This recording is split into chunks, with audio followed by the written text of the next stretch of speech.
and welcome to another exciting episode of The Energy That Surrounds Us. I am going to take a moment before I introduce my awesome guest to you today to do a little housekeeping of this episode is airing for two reasons today, which is a Wednesday. Normally we're on Tuesday nights. That is because last night was our Independence Day for the U.S., so happy Independence Day to everyone. And the other reason is because the original night this guest was scheduled, I had to take my father to the hospital and he ended up passing away. And so I am truly grateful to be able to get him back on because this guest is not only the owner of one of the networks we're on, but also really cool, and I think you all are going to enjoy him. So without further ado, I'm going to introduce you to Bryan-Jon Laverty. Hey, buddy. First, I'd like to. I know we've talked over the week, and I want to give my condolences for your father's passing. I'm sorry to hear that, and yeah, it's tough. It's tough. And I asked you earlier, how are you doing?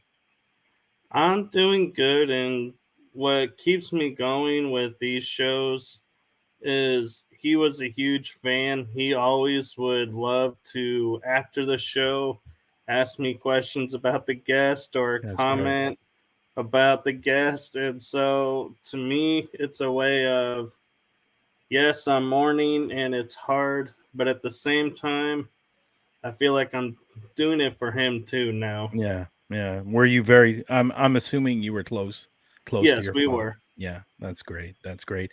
Again, my condolences, and he's in a great place. He's in a great place, and He is. watching and taking care of you, and that's all you have to think about. And I always tell people that sometimes when a loved one passes, we tend.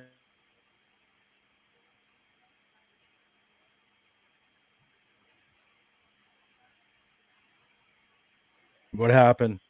What happened there? It seems like you froze for a second. Yeah, I think your father's speaking to us. It I think might your be. father's looking down on us.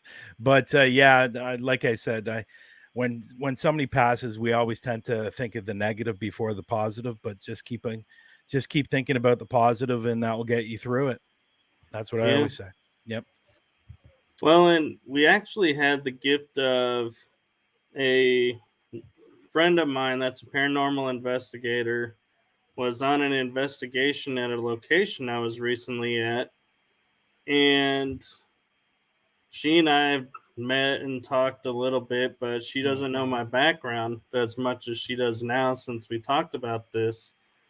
But one night, the Friday right after my dad passed, they got a name that came across their devices as they were putting everything away at 2:30 in the morning. Joseph, which is my dad's name, Okay. and that alone to me is like, wow, that's a name they've never heard, and that was pretty cool. But then there was a phrase that came with it that I knew it had to be him, Okay. and she kept hearing the phrase Chicago pizza. Oh. Okay. Now, I was raised for 6 years in Chicago, Okay. so that's where I associate, being I got you. from. I And we got you. loved Chicago pizzas, and I was like, yeah, I don't tell a lot of people, you know, being from Chicago, that Yeah. story. And so for her to come up and say that, I was like, you're That's kidding. incredible. That's great. That's great. I've It, never heard. I've never had. Well. First of all, I've never been to Chicago, but I do hear the pizza is good there. oh, it is. Is it? It it's it's more of a pie than a pizza. Okay. Okay. I'm not a big pizza person, but every so often I might have a slice or two. But it's not one of those things where I desire. So Right. yeah. But no, but I want to say thank you. Thank you for having me, and Yes. appreciate it. And I look forward to chatting with you today. I see that now I saw in the comments here, Kelly's in the room, Yes. and you were shocked. Is that because she's watching? Well, she's having internet troubles, and Oh, okay. I know her by her name, and I said hey to her, and she goes, "It's Kel, by the way," and I was like, Yeah. I'm shocked, like in a joking way, saying, Okay. "I know who you are." Yeah. I saw she said that. So yeah, that's funny. That's funny. What's this all reet, Brian? Is that supposed to be all right? I think so, or yeah, I think it's all right, Brian. I think Okay. she's typing on a phone, so Okay. we'll have to Okay. give her that one. Autocorrect. Damn autocorrect. See, Autocorrect is a pain in the ass. yeah, it is. It is. I have something on my computer that it means I'm assuming that it means hello, Yes, but she put a 3 there instead of an E. Kelly has her own language. she She has her does. own printing language. Yeah, it's Jordy. I got it. I understand. Nando, happy birthday. It's Nando's birthday today. Oh, happy birthday. Yeah, happy birthday, Nando. I hope you're having a good day, or at least I hope you had a good day because I know it's 9 o'clock there now. So I hope you had a great birthday. Big 3-8. I remember that. I remember the big 3-8 for me. Yeah, Yeah. I'm 45, so it wasn't too long ago. Okay. Okay. Yeah, I remember the 3-8. It's good times. Good time. My 30s was great, to be honest. Yeah, mine were Except too. my divorce. My divorce wasn't so good, but that was at the beginning of my 30s, so that's okay. So you had the rest of your 30s to make up for it. Yeah, that's right. So, yeah, the beginning of my 30s wasn't spectacular, but near the middle, near the end, it was great. So,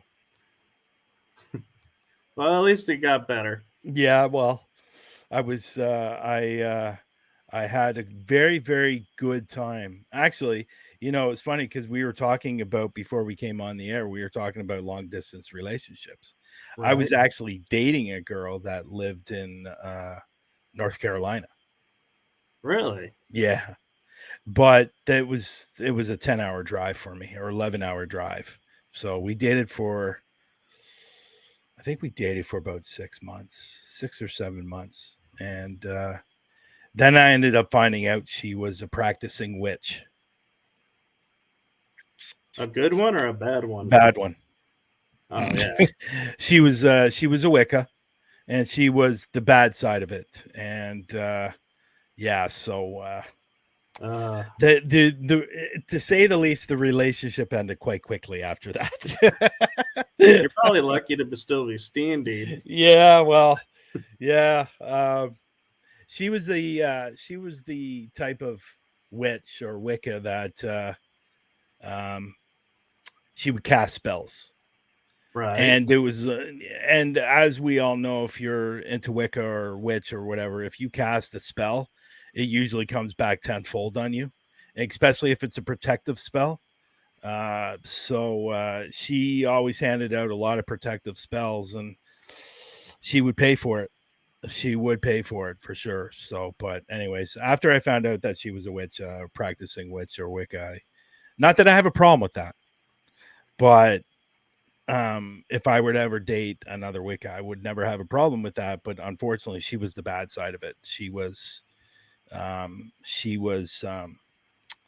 yeah. That's all I'll say.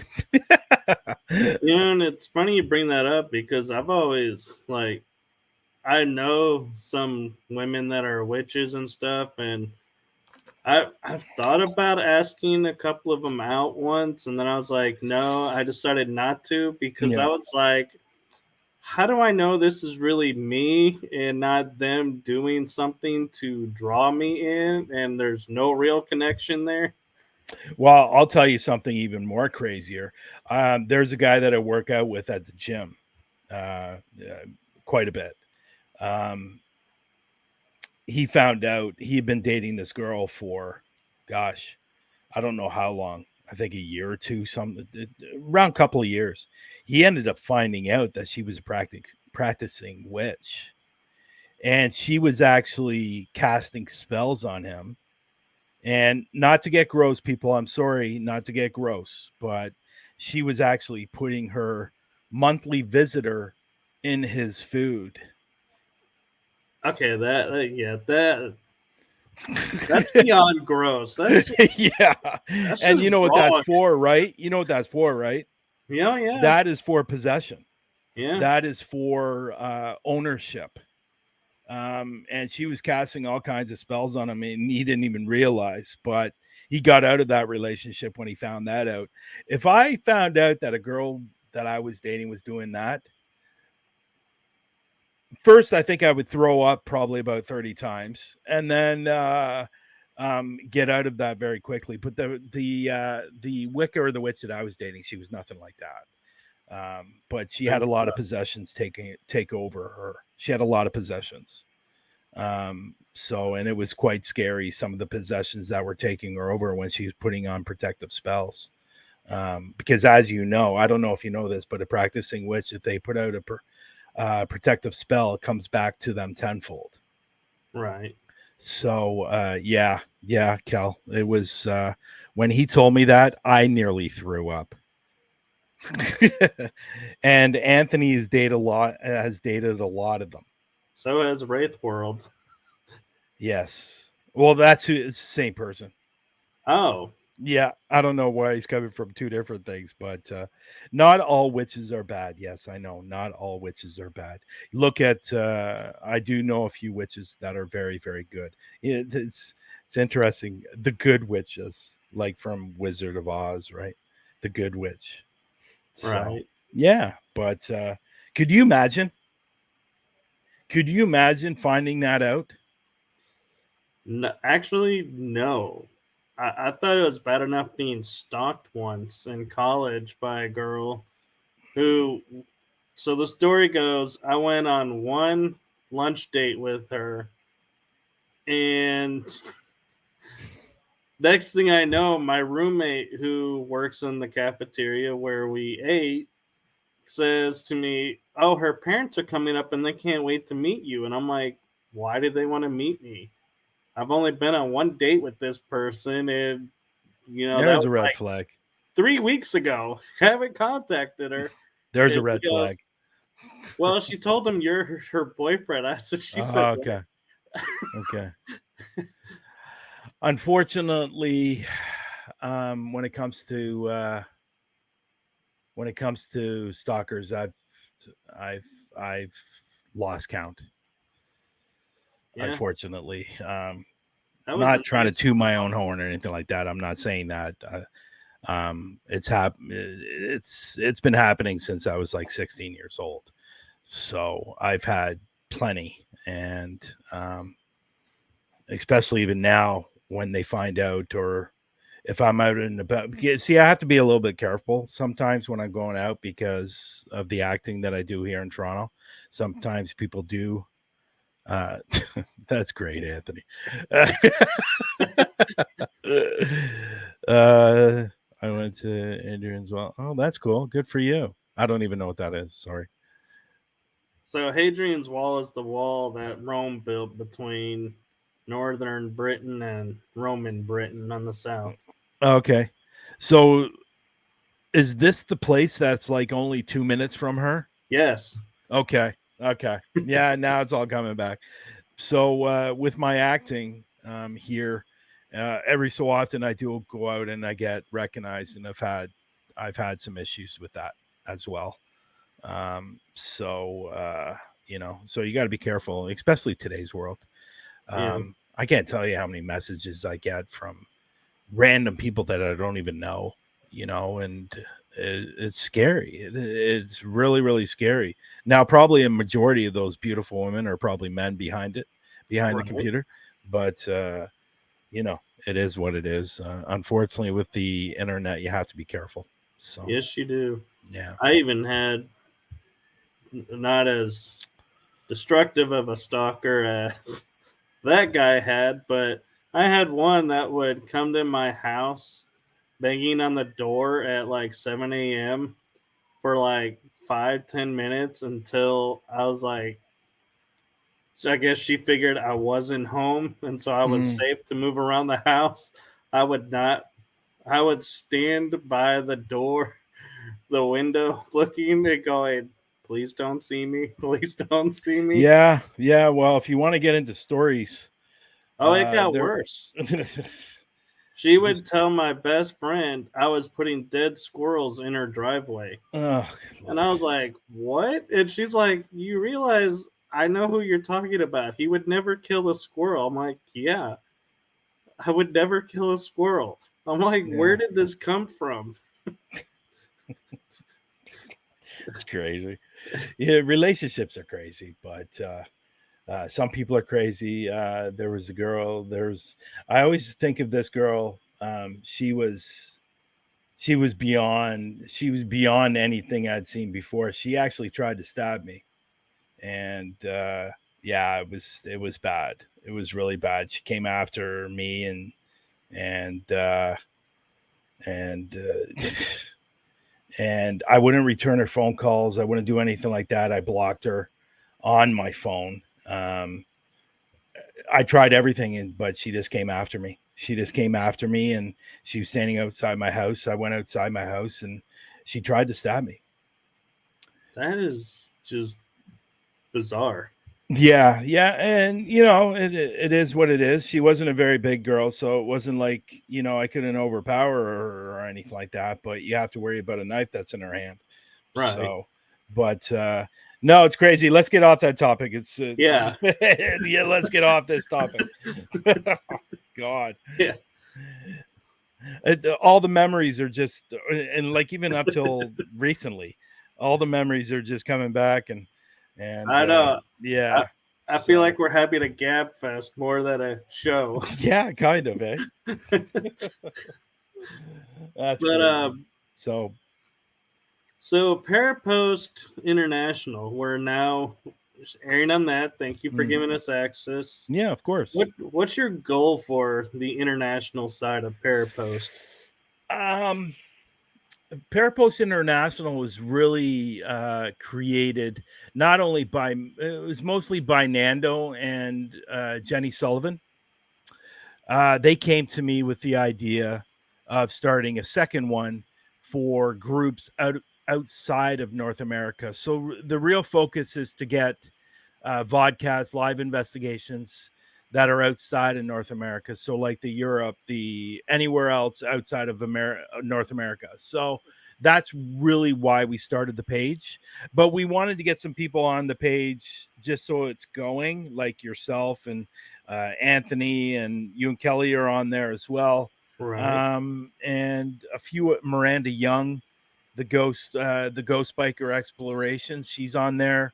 So we are trying to bring more international groups. Like we do have Chris Mule and Dakota on there as well from the Bald and Bonkers, and also Chris Mule and Drew from Haunted Scotland. They're on there once a week. So really, it was about bringing international vodcasts and live investigations just to spread it out a little bit rather than them coming onto the Parapost Network Central page.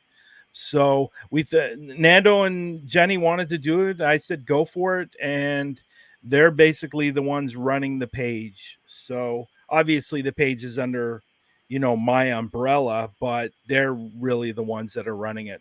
So we are going to have more vodcasts coming up there that are going to be more international. Yeah, we do have some that are North American, but eventually, and I'm sorry, I'm going to have to say this, but eventually the people that are like, not for yourself and Kel, but eventually what we want to do is we just want to strictly have it international, because Right. that's really what it is. So I wasn't a big fan of the Parapost 2, to be honest. I thought, like but the problem is they go, well, let's change it. Well, you can't change it now. It's Parapost 2 International. Right. So, so Hindsight I gets you would have every preferred, time. what's that? I said hindsight gets you every time. Yeah, well, I would have preferred just Parapost International. That would have been fine. But again, the page is just not like as you probably saw a few months ago. We put a post out there that we're opening up our network to different types of vodcasts. Kel, if Kel's still in the room, I want her to bring her passion, what she does on. I've been trying to convince her to do that. But we're opening the vodcast up to other than just paranormal. So we do have one that's coming up on Parapost Network Central, and that's a chef. He's a chef at a restaurant, and so he's going to be filming his, or he's going to be doing his live in the restaurant and going through everything and trying to connect that, trying to get that going right now. He just had a good friend pass away, and he's dealing with some stuff at work. So hopefully that will be up within, the next little bit. We'll get that going. So my point is, we're opening it up. We just don't want paranormal. We want to expand our horizons, I guess, so to speak. Right. So I definitely would love to get what Kel does on the show.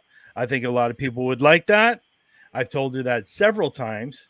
And I'd like to get maybe some fishermen on like fishermen that do a vodcast. I'd love to do that, get them on. I'd love auto mechanics. I'd love somebody that's maybe an author that writes books and get them on. And I really want to open it up to really expand it to just other than paranormal.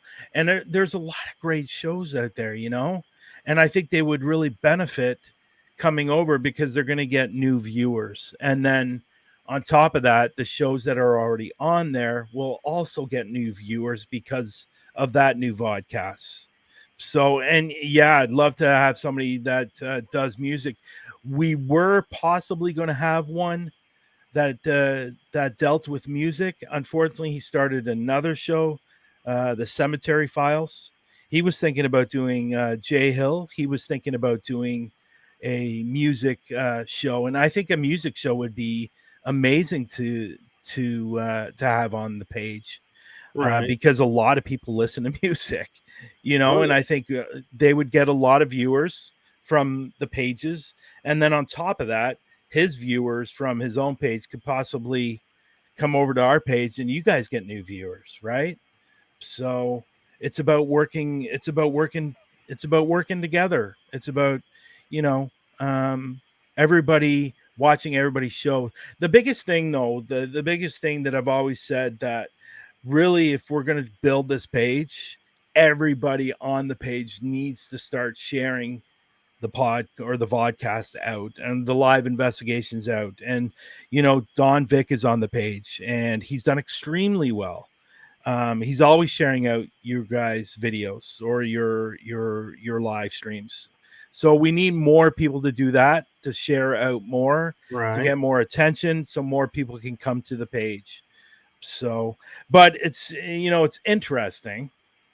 I don't know if I started a trend, but back when I started, there were like a year and a half ago, there was only a few networks. Now they seem to be popping out of the woodwork now, because they know how well they do. So, yeah. And to be honest, the only reason I'm on the Parapost 2 International today is because you're the guest. It sounds like, well, you can go live. You can go live. You can go live anytime on the page. You're an editor, so don't worry about it. You and Kel's in the UK, so that's still international. Right. And, I just meant with this show. Yeah, and again, go for it.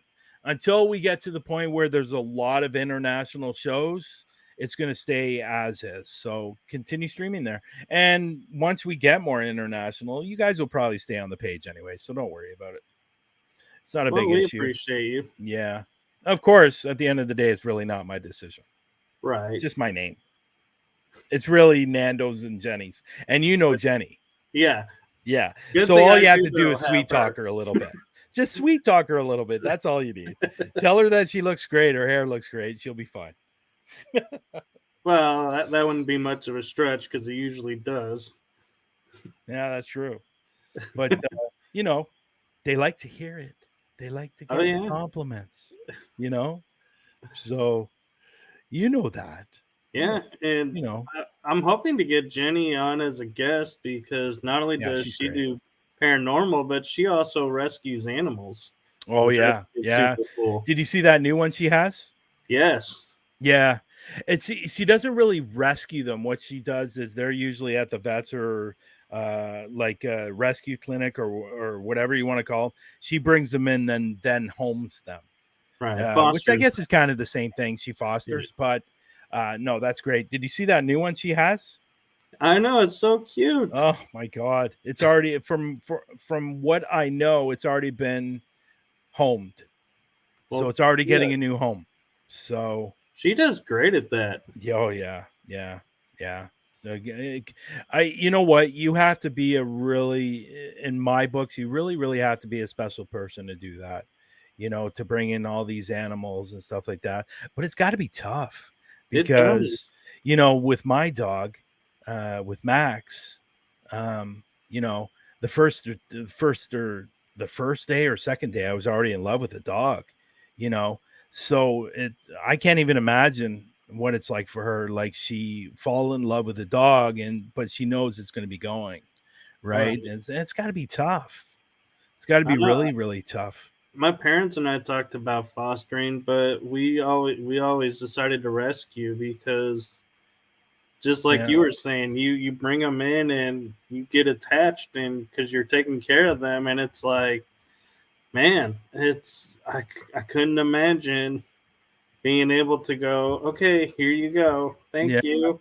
Yeah. It's tough. Like I couldn't even imagine doing that with Max.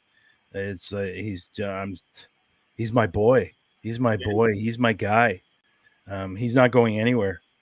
So Yeah, I lost mine last October, and it devastated me. And I have two now that are just as fun, but it's like I still miss mine, and it's what kind hard of dog to. was it? It was a miniature schnauzer with Okay. its tail.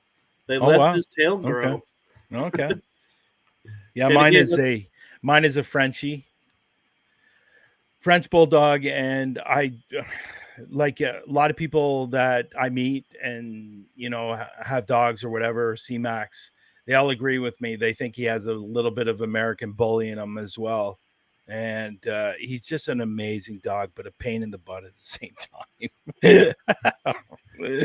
Oh God, like Yeah, taking him out, like he likes going to this park because he knows there's other dogs there, so he'll actually guide me to go to the park. But God, he's I love him to death. He's a great dog.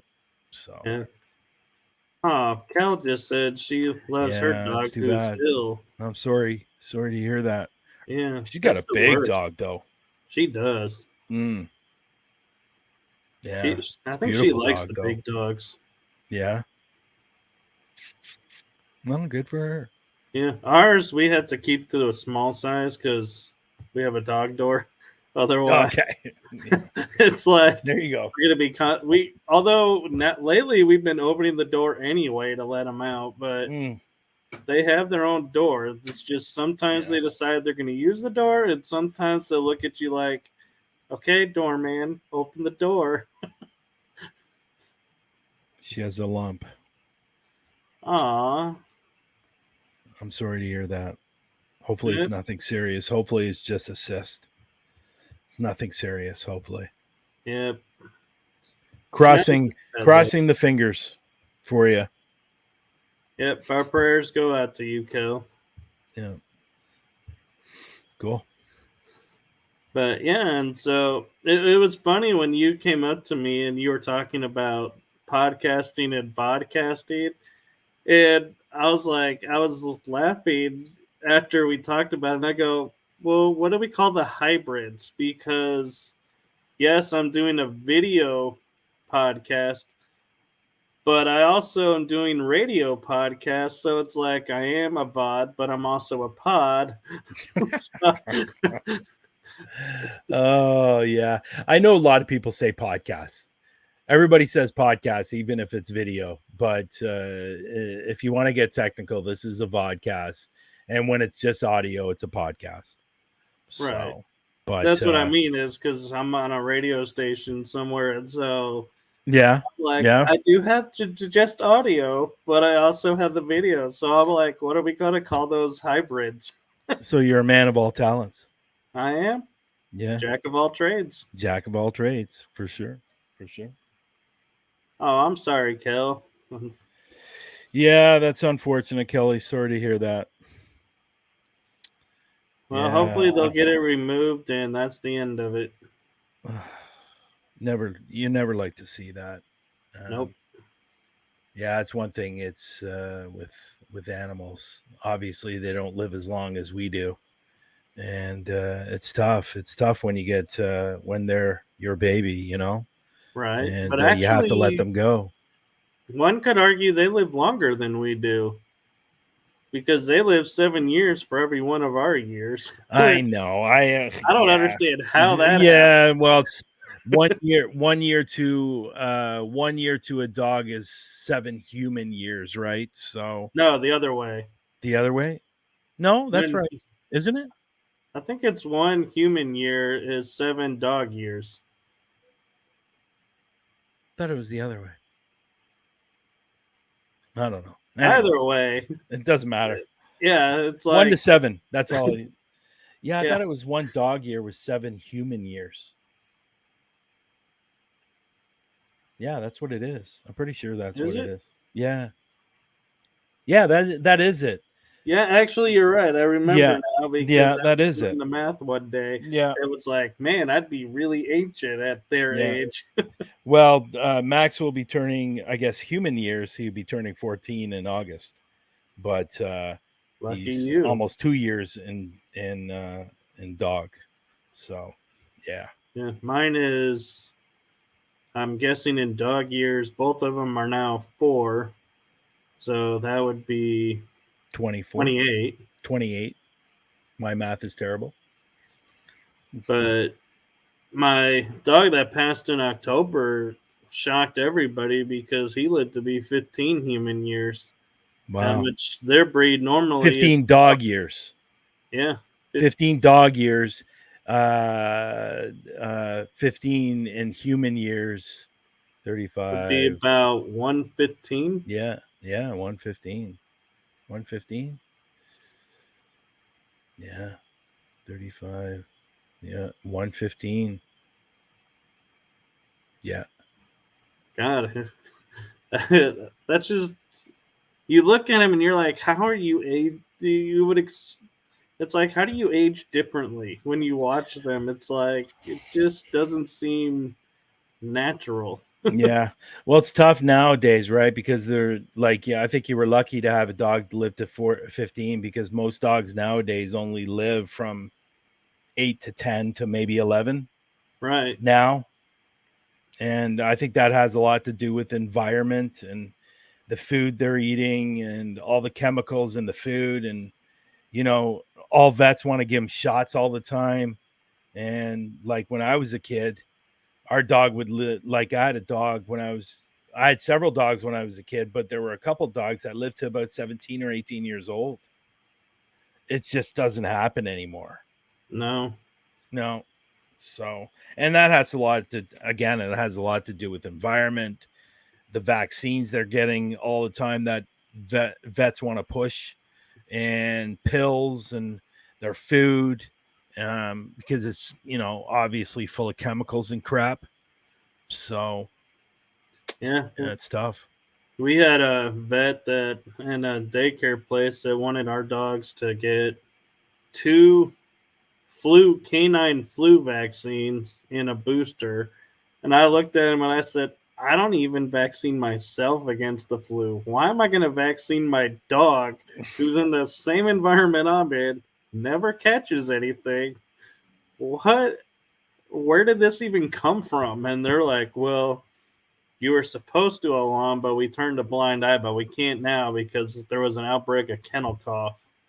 And it's like, It's really? ridiculous. Yeah. It's ridiculous.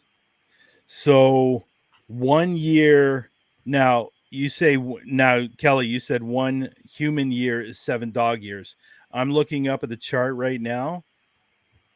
Depending on, it's actually 1 year dog, 15 human years. It's actually 15 for 1 year. Wow. Yeah. So it's the opposite.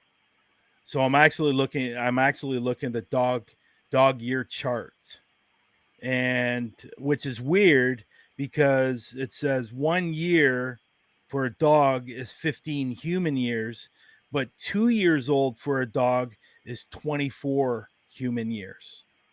Wait, that doesn't add up. That's what it shows in the chart right here. I'm like you. I'm not a mathematician, but Well, if no, 1 obviously is it should be 15 and 24. 2 It is should be 20. 24, but it's actually the dog year chart is actually saying 24 human years for 2 years old for a dog. Wow. And they actually have small breed, medium breed, and large breed. So it even varies on the size of your dog too.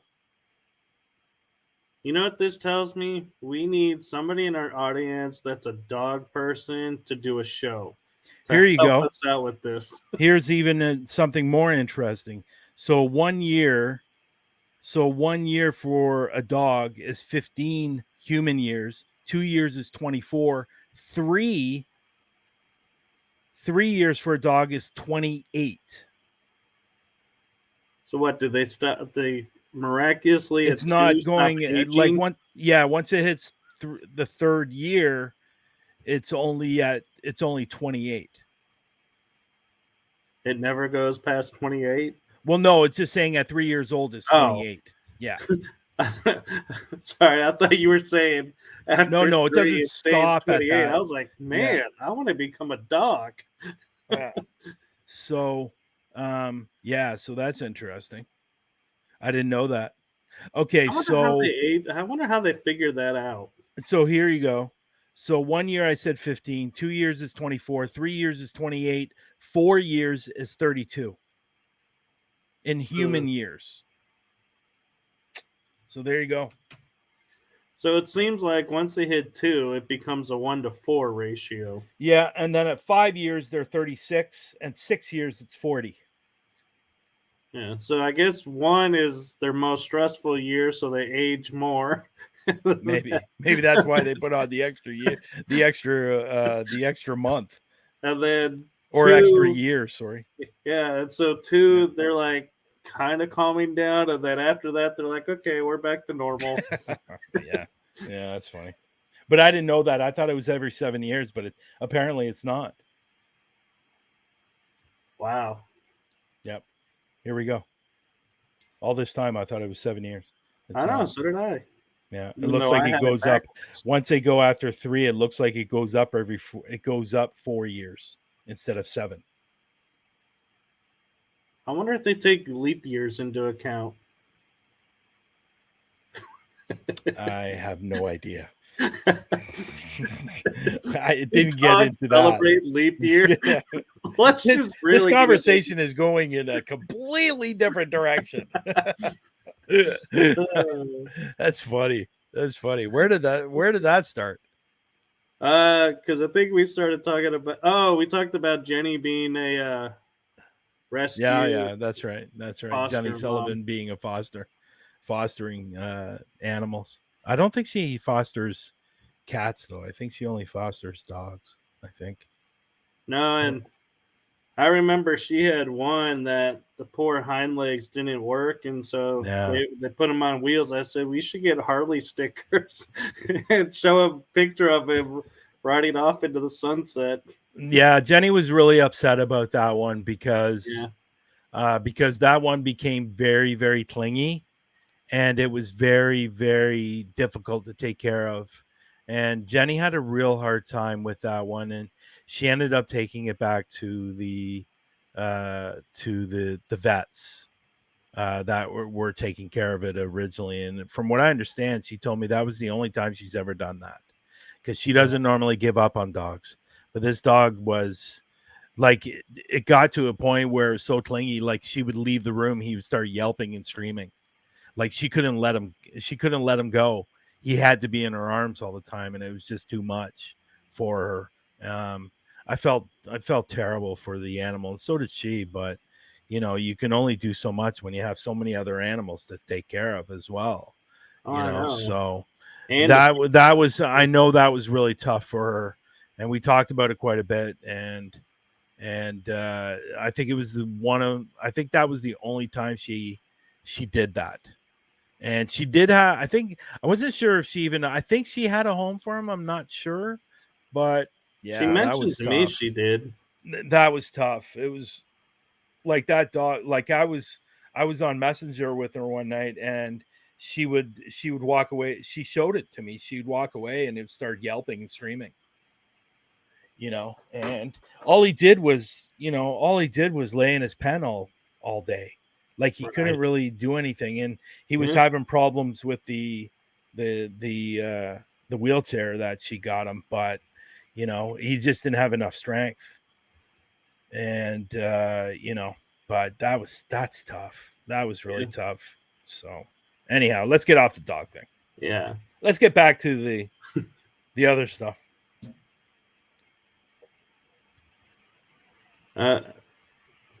Thanks. Are you back? Yeah, I'm here. Okay. It looked like you froze up for a second. No, I don't think, I didn't see it on my end. So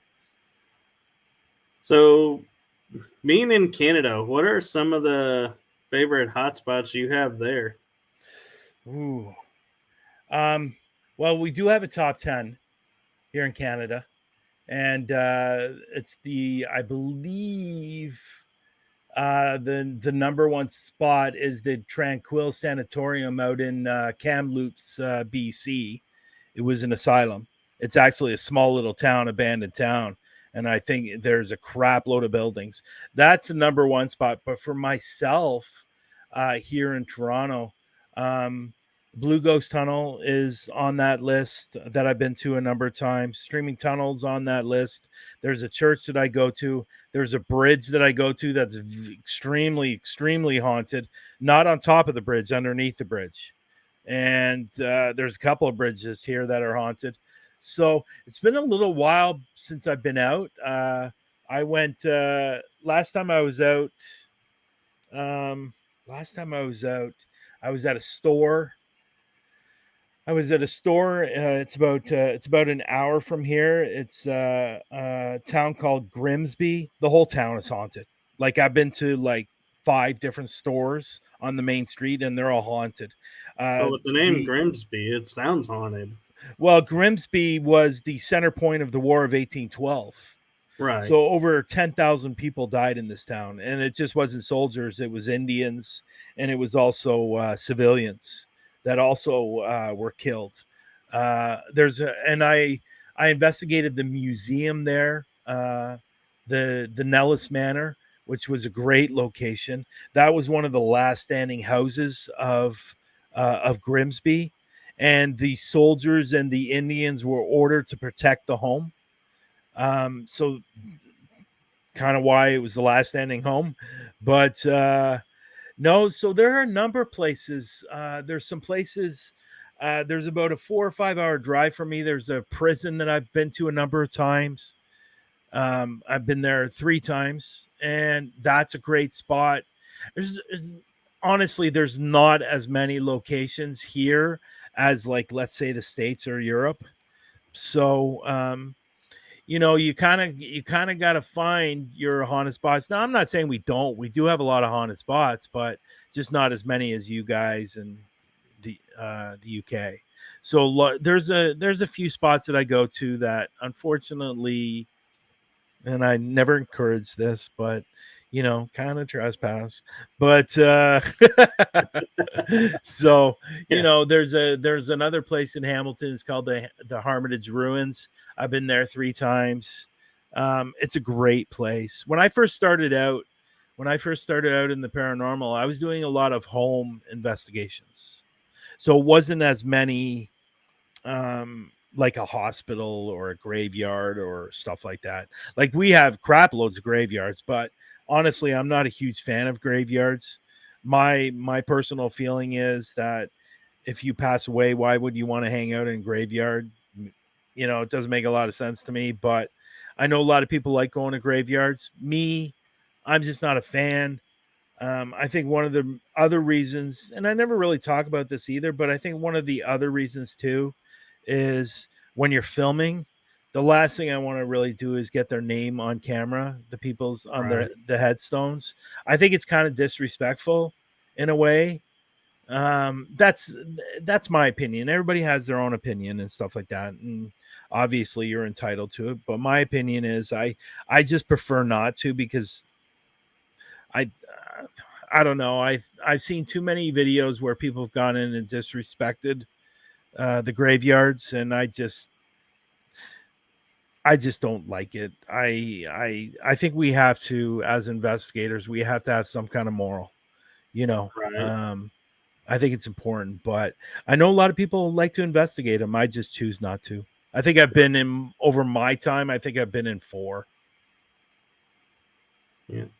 When I investigate a cemetery, the only time I'll ever show the tombstone with the grave, other than doing the overview of showing that I'm in a cemetery, is to say thank you for, if it's a vet, thank you for your service, or like if it's a really pre-Vietnam or Vietnam vet, I'm like, thank you for your service. I'm sorry you didn't get the welcome home that you deserved, and just stuff like that. And so, yeah, I mean, being respectful. But I had a friend that's in Holland who went, if you can believe this, to the Normandy Beach Cemetery, Okay. and people were taking the tombstones down, knocking them down, or like pulling them up and laying them down or breaking them. And I was like, do you realize how hallowed and sacred that ground is? That is like beyond like going, the worst thing you could do at a cemetery. Because I'm like, these are people who died to make you free, and your reaction is, let me just break your tombstone. And that's what I mean, and that's what I said earlier. I've seen a lot of people go into these graveyards and be very, very disrespectful, and which is a shame. And me and Lex always talk about this. On our show. There's a guy that's on YouTube that we don't particularly like very much. I won't say his name, but we all know who he is if you watch Through the Lens. He went into a graveyard, sat on an actual grave, leaned up against the headstone, and did a spirit box. To me, that's disrespectful. That is. And what Lex really hates is the fact that, one, he did that, but two, he's profiting off of it. And it was for that woman that Leanne, what was that woman's name that happened a couple of years ago, from the Watts family? The father killed the mother and the 2 kids. Oh, And it was yeah. it was a documentary on Netflix. Right. And it was her grave. And to me, that is a loser. That is a loser right there. And he is a loser. And for some of the stuff he does, and people know me, and people know Lex. They'll know who I'm talking about. And the guy's a jerk, and he doesn't deserve to be in this industry, to say the least. This guy is so disrespectful, not only to what he did there, but to other things as well. And why people watch this guy is beyond me. It just doesn't make a lot of sense to me. But that's why I try to stay away from graveyards. Not that I'm going to sit on a grave and do a spirit box or anything like that. I would never do that. But again, it's just one of those things that I'm just not a fan of going. I think it's their last resting spot, and To invade it like some people do, like I've seen, is just completely wrong. Right. So, what's Kelly asking me? Brian, what's your thoughts on the influx of people recently? Para-unity is non-existent. Oh, Kel. Oh dear. I got if I were to talk about that, it would be a very, very long show. Unfortunately, and I'm sure you've heard this, Michael. I'm sure you've heard this, Kel. A lot of people talk about it. A lot of people, talk about it, preach it, but they don't practice it. I think there's a lot more that are just saying it so they avoid conflict. But unfortunately, I said this a couple of weeks ago, as much as we would like to have para-unity, I don't think it's ever going to happen. I really don't. And it's not like I don't want it to happen, because I do. I just think reality-wise, it's just not going to happen. And, you're going to have your black sheep of the family that are going to be out there causing all kinds of problems. And it's never going to stop, unfortunately. But I wish people that preached it would practice it. But in reality, I just think it's impossible, to be honest. I think we could talk about it. I just think it's a lot of people out there talk about it. It's just no action. You know what I mean? So I try to stay away from, and honestly, I try to stay away from the word. And not that I don't believe in the word, because I do, but we hear it all the time, like demonic.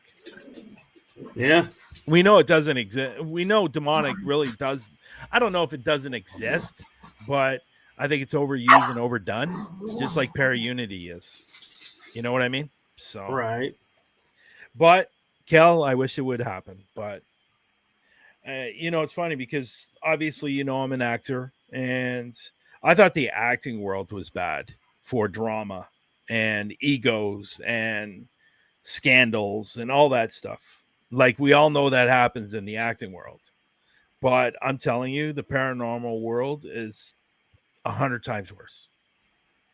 It's 100 times worse. Oh yeah. So I would totally agree. Yeah. But you watch TMZ, watch Entertainment Tonight. There's always some kind of drama going on in the acting world.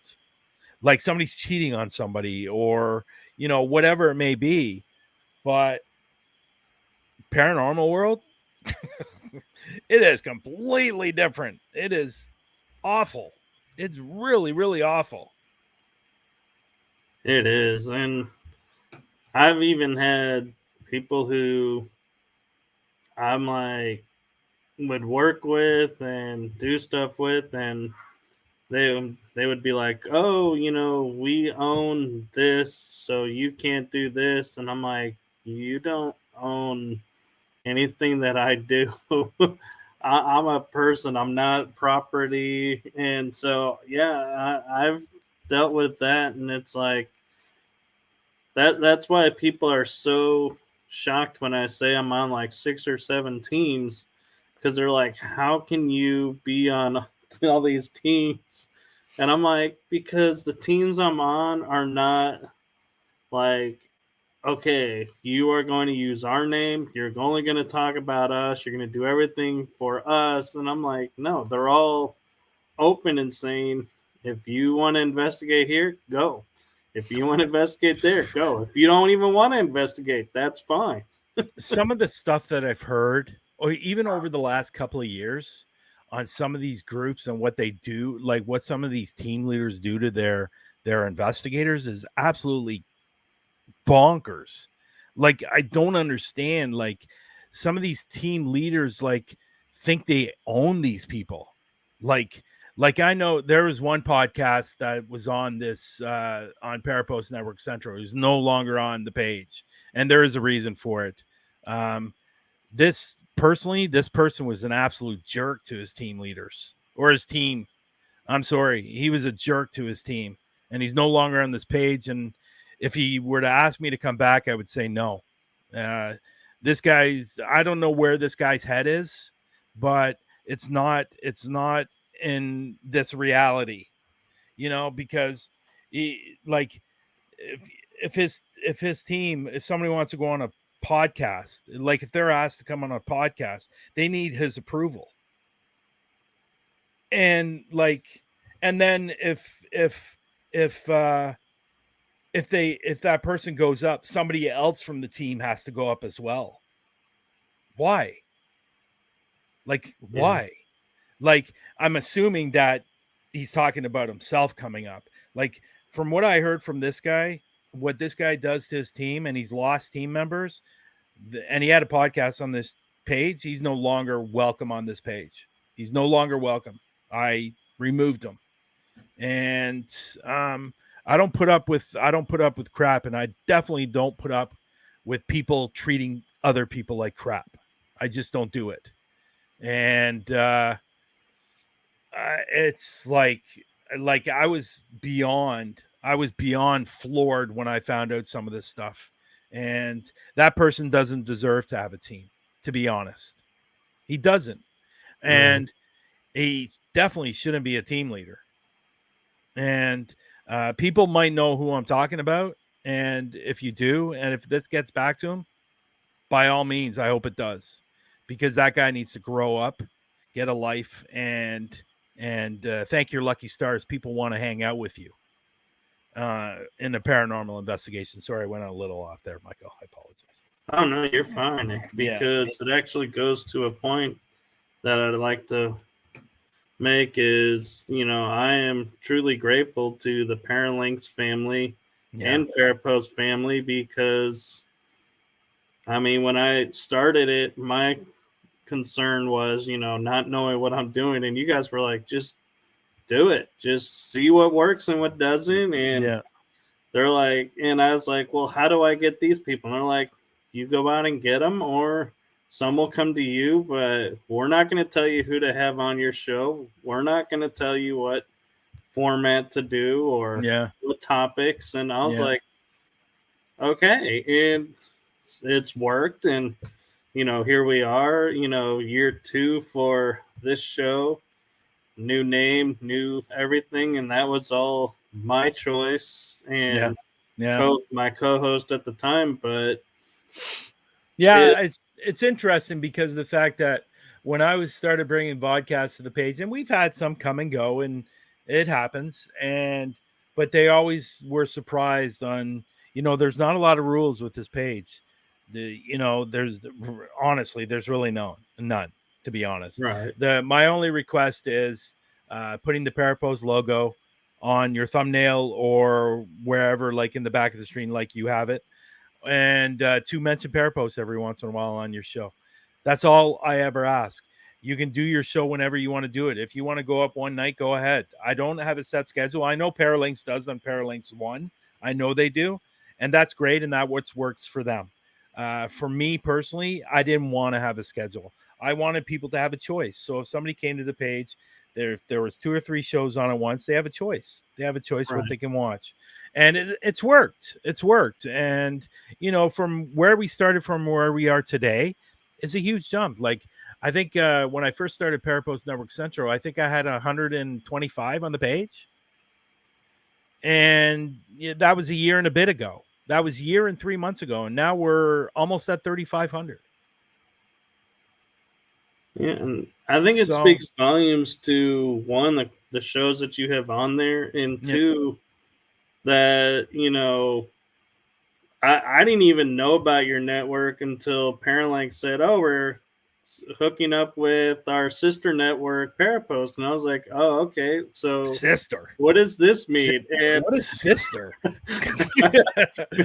Sister. But it was like, it should have been brother. Well, brother, sister. But yeah, I mean, it was like, at first I was hesitant because I was like, I didn't know what this meant. And then they were like, it just means you put their logo on and you go on their network like ours. I was like, oh, okay. And I'm like, so I don't have to schedule anything? And they're like, nope. I'm like, oh, well, then I'm fine with this. Yeah. We've had some, vodcasts come and go, but there's more coming. There's more coming. We're always going to have more coming. You'll always have to have more, because there's going to be a point where we have some on right now that are eventually going to leave themselves, so we got to replace those.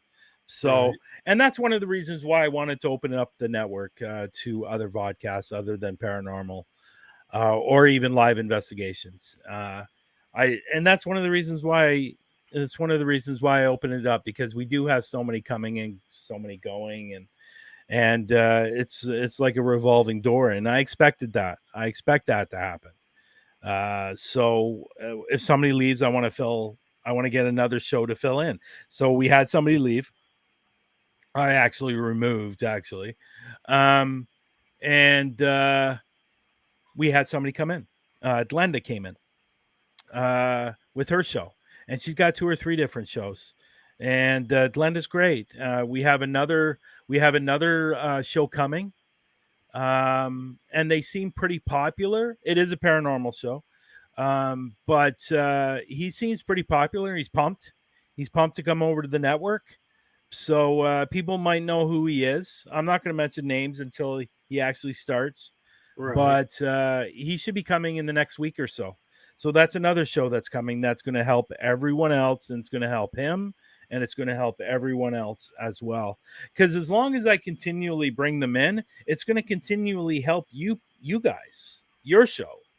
Because the people that have been watching them on their page now coming over this page will come over to the Parapost Network Central page, or because what I've been doing is, if I bring somebody over, I try them out for a few weeks and stuff like that, and they like it, they want to continue, then I put them onto Paraflixx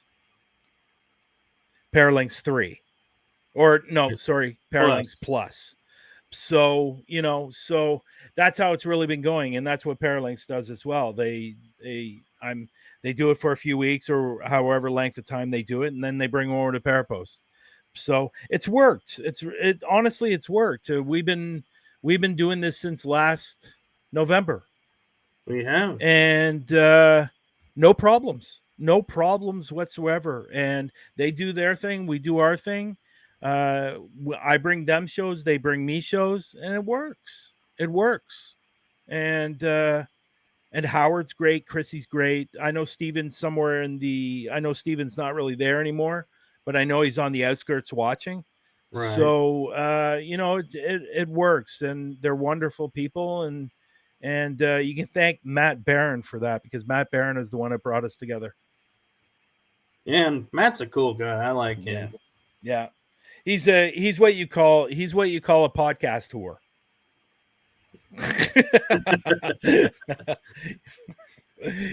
he laughs when I say that, because he's always on different podcasts all the time. Not as much recently because of his new job, because he's kind of been working a lot. He's not on as much. If you notice, Matt is coming on at like 1:30 in the morning, 2:00 in the morning, doing a quick show. So unfortunately, he's working so much that it's hard for him to do shows. But Parapost Network Central is missing him, and we need him to come back. So yeah, I mean, he was really cool, and he would take the time. He sounds like he's not dead, dude. He's not. He was really cool. No, he's not dead, dude. Well, I was meaning that he was cool in that when he would do his shows, he would advertise all of our shows without us even asking, and create all these really cool ads for us. And it was like, wow. And I mean, it's not that I miss him for that reason, but I mean, it was fun to talk to the paranormal consultant. Yeah. One thing if people are watching that are on, that they do have a vodcast on either Paraflixx or Parapost, what we really need you guys to do is to share out all the shows. Continually share out the shows. Like every time somebody comes on to Parapost Network Central or Parapost 2, every show I'm sharing it to Huntaphobia or my personal page. Every single show. So so people need to continue doing that, so we can grow this page, so we can bring in more people we can bring in more vodcasts. Because if we get to 6, 7, 8, 9, 10,000, we're going to have a lot more vodcasts wanting to reach out and go, can we be part of your network? Now, we all understand why is because of the fact that we have 8, 9, 10,000 people, and they want to get those viewers. But that's okay. That's what we're here for. We're here to broadcast you, to help you grow. And if people like it, people like it. If they don't, they don't. It's just the way it is. But I spent a couple of weeks practicing to say Huntaphobia. Really? Well, because remember on the other show with Kel, I kept saying Huntaphobia. Yeah. So I don't know. Did I tell you that story? How I got Huntaphobia? You did. Yeah, I did. Okay. Yeah, it's nothing glamorous. It was cracking me up that I was like, I kept getting the name wrong, so I was like, I'm not going to do that on this on this one. Yeah. But with that being said, you also have a big event coming up this October. Yeah, Global Ghost Hunt, the second one. The one in May did extremely well.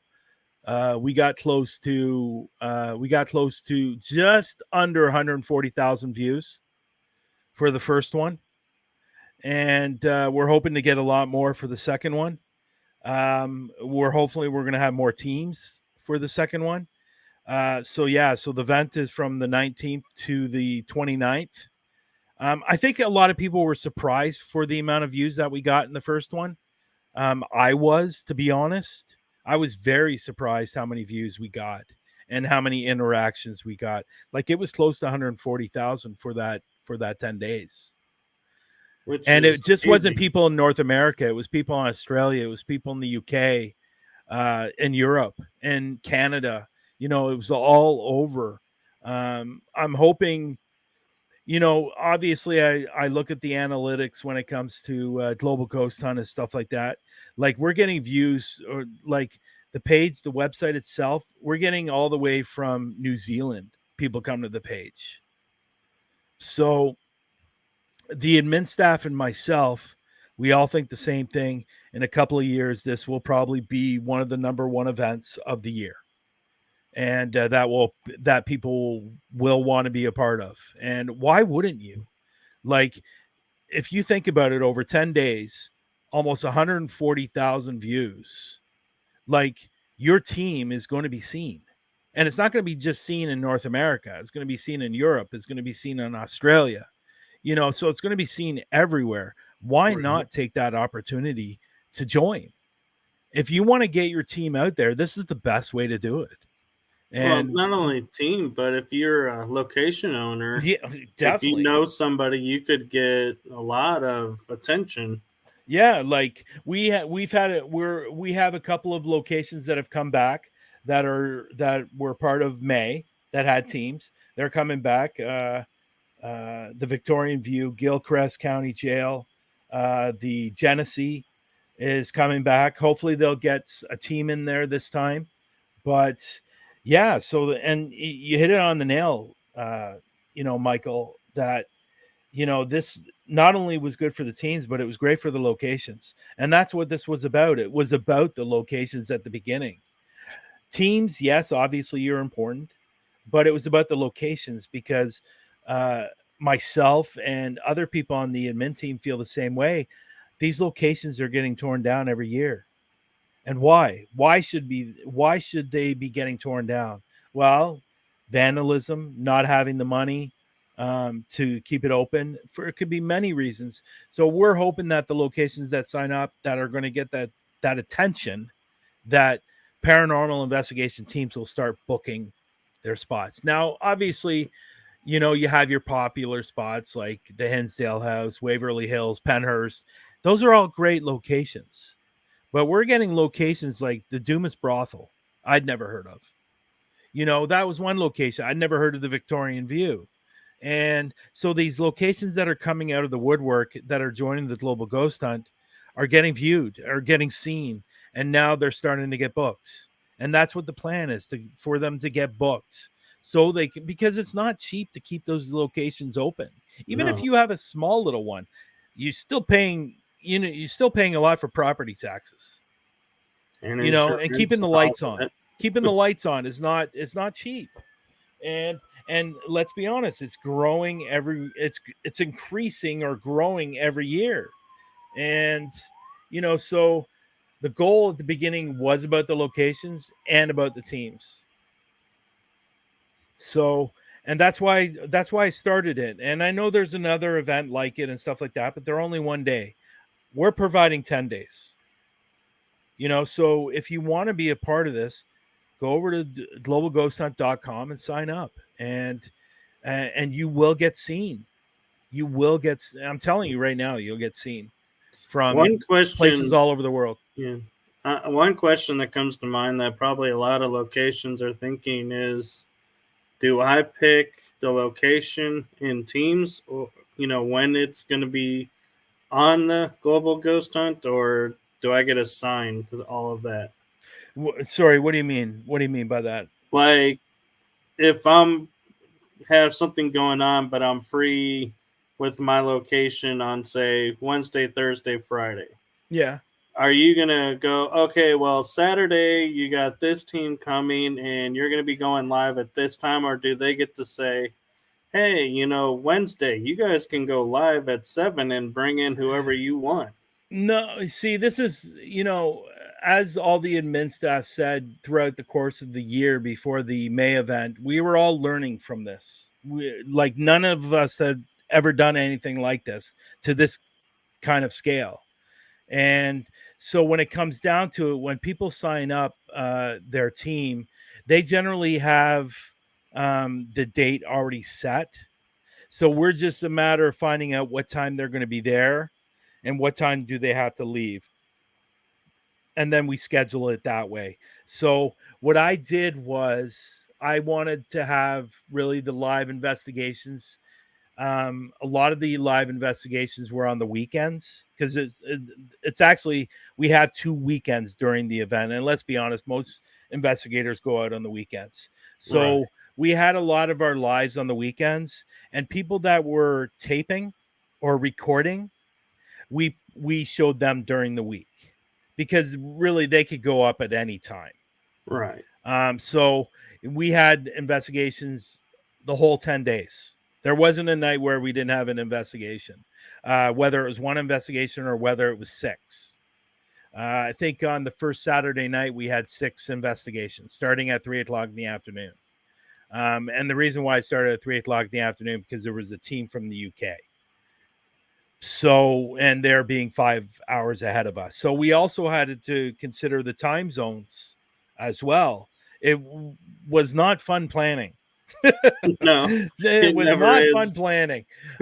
But any team that really signs up, they most likely already have their date set, and they just got to let us know what time they're going to start and what time they're going to end.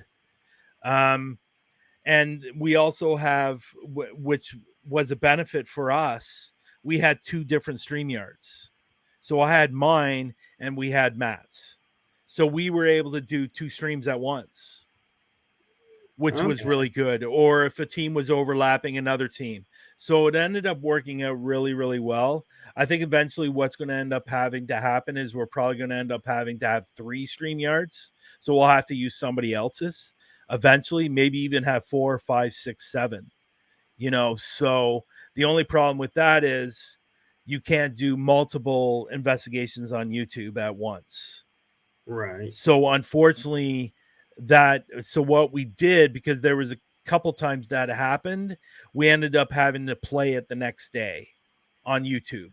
Even though they went live the night before, we put it up on YouTube the day after. So because we wanted to get them on YouTube as well, so people on YouTube can watch them. So it was really a lot of organizing. It probably took us 2 or 3 hours to organize everything. But again, we were all learning from this. This was our first time doing this. Right. So we learned a lot. We learned the little things. Like, for example, what I really was doing was when the team came up, we didn't talk to them before they went live. That was a mistake in some circumstances. We should have talked to them because some people had they had problems with portrait and landscape. So they were in portrait and they should have been in landscape. And we should have told them that. And so it was those little things that we learned that we're going to be able to correct for October. So, but the only thing we can't correct and we'll never be able to correct is the Wi-Fi. If the Wi-Fi is bad, there's not a lot we can do. But what we tell the teams, if the Wi-Fi is really bad, record for 2 hours. Once you're done that, send it to us and we'll play it. We'll play it during the week. So that was the great thing of having it 10 days, because we had that flexibility if we had that issue that we could put it up during the week. Right. Yeah. So let me ask you this. If, like, when you're saying record 2 hours, is it edited footage? No. Or you guys edit it? I want it completely raw. I don't want any glitches in it. I don't want any captions in it. I don't want anything in it like an intro, because we provide the intro for the teams. Like Matt put an intro together that we provide for the teams. So that's done. All you need to do is if it's now, see, I have the type of camera where it films for 30 minutes and shuts off. Canons are usually like that. That's my camera. I have a Canon. So if you have that, then put it all together, the 2 hours, send it to us, and we will play it. We want everything raw. And the reason why I wanted that is because I want people that are not in the paranormal field to really understand what paranormal investigation is all about. You know, like you could go 5 hours and not get anything. And then for 1 hour, you could have like evidence after evidence. And so I wanted people to really experience what real paranormal investigation is about. And I think they got that. They got that in May. And, you know, it was really, really nice to see. And one thing that I didn't anticipate, and I thought this was amazing, that other teams that were with Global Ghost Hunt were supporting other teams that were like, if we had an investigation one night, there was a team that was there that might be investigating later in the week that was there supporting that team. And that's one thing I didn't anticipate, all the teams supporting each other, which was great. If you want to talk about para-unity, the Global Ghost Hunt was para-unity right there, because everybody was working together. Even if they didn't think they were, because honestly, I was overwhelmed with the amount of people commenting on how much they were enjoying this, and that all the hours, the months made it worth it for those special comments that we were getting. That's really cool. And so I guess the only last question is really for you yourself, is if somebody wanted to get a hold of you to maybe has a question on Parapost or Global Ghost Hunt or doing an investigation, if they want to invite you on one, what's the best way for people to find you? I don't know if there's one way that they can find me. Obviously, they can find me on Facebook. Obviously, they can find me on Parapost Network, the app. They can also find me in, obviously, Parapost Network Central, Instagram. A lot of my stuff is under Huntaphobia. So Huntaphobia is on TikTok, Facebook, Instagram, Twitter. They can find me. But if you're on Facebook and you want to reach out to me, just send me a message on my private Facebook, which is Bryan J. Laverty, and they can find me there. And if not, if you want to send me an email, you can send it to huntaphobia@gmail.com through the SB7. That is correct, Kelly. That is correct. They can contact me through the SB7. No, but I can be found just about anywhere. So if you want to send me a message, if you want to be on Parapost Network Central, or if you're an international vodcast, if you want to be on too, just reach out to me. and we'll get you set up there. Or if you want to anything else, if you want any information about Global Ghost Hunt, globalghosthunt.com. Very simple. And that's it. That's it. I don't know if they want to. Hey, listen, if they want to email me, they can email me at huntaphobia@gmail.com. There you go. How about that? There you go. Oh, Kel What's says, up? Yeah, what's up? You can well, yeah, no, not WhatsApp, because that means they have to have my number. yeah, And that's that's a little bit creepy. that's too much connection. Yeah, Kel has my number of WhatsApp, so there you go. That I never hear from anymore, by the way. I just want to point that out. And I know you got a new man, but that doesn't mean anything. So So one question I think I'm going to throw at you that you probably have never ever been asked here we go. on any show. Are you a cake or pie guy? A cake or pie guy? Oh. Oh, that's tough. That's a tough question, Michael. If I were to eat cake or pie, oh gosh. Oh, that's tough. I that's a tough question. Because there is a cake that I do really, really enjoy if I do have it. That's velvet cake. Have you ever had that? The red velvet cake? Red velvet, yeah. Have you ever had that? Oh, it's beautiful. It is good. That's beautiful cake. And my mother makes a fantastic apple pie. So, it's like over the top fantastic. She could sell it, for God's sakes, and make a lot of money. I don't know. I don't know. It's like if I had to choose, it'd be apple pie. How about that? There you go. But no, I've never been asked that question. Is there reason why you're asking that question? Well, I kind of was feeling like we started the show off on random topics and kind of like to keep everything a little different. I was like, so what would be a good indie question? I was like, that's completely random. It would probably throw him. Never been asked that question. Never been. But see, again, I don't eat that stuff very often. So, yeah, I would have to go with my mother's apple pie. Even though I love red velvet, my mother's apple pie, a la mode, with a little bit of vanilla ice cream on it. Oh yeah, God.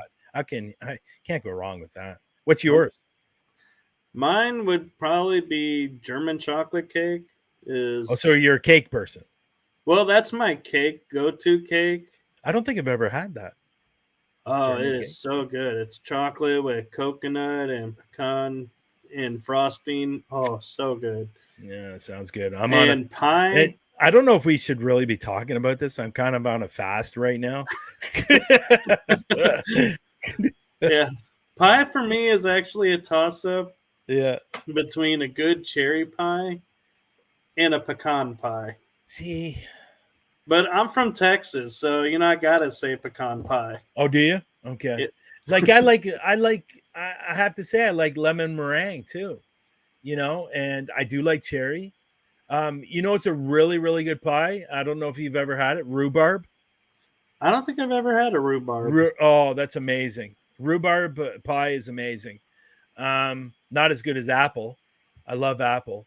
I like apples, but yeah, that's tough. That's a tough question. I will say though, how can anybody choose? They're both good. But since you brought up your mom's apple pie, to be fair, my one dessert that was always my go-to family-wise was my grandmother's blueberry cheesecake. Oh, it was so good. Cheesecake too. Cheesecake is good. Yeah. Cheesecake is great. Oh yeah. I gotta stop talking about this. Yeah. I'm on a fast right now. So I've been doing 24-hour fast. So I ate earlier today. I had a steak and salad. And then I won't eat till tomorrow at 12. But steak and salad, that's not a bad meal to go on. Yeah. So tomorrow, 24 hours. And I did it yesterday to today. And then I'm doing it from today to tomorrow. I'll probably do it till the end of the week. So, Yeah. I'm not really on a fast, but there are days that I'm like one meal a day is just fine. Yeah. Yeah, you know what? They actually say intermittent fasting is actually really, really good for you. Well, cool. Yeah. Well, folks, thank you for tuning in, and thank you, Bryan, for thanks for having me, man. And again, my condolences to you and your family as well. But I had a great time today, man. This was a lot of fun. I'm glad we finally got to do it, and I'm gonna get you on the I'm gonna get you on Through the Lens sometime soon. All right, I look forward to it. Yeah. All right. So let me. Good night, Kel. I know you heard me earlier, Kel. Oh, she was laughing at the stranger. All right, so let's see. Next week we have Ray Savino coming on the show, so you guys want to come and check that out. I may ask him a similar style question. Yeah, may not. It's a good question. He's Italian, so I may have to come up with a new one. Yeah, there you go. All right, so see you all next week, and thank you all for coming. Good night, everyone. Good night. You have just listened to The Energy That Surrounds Us with your hosts, Michael Koff and Carla Norris. Be sure to tune in next week for our next episode.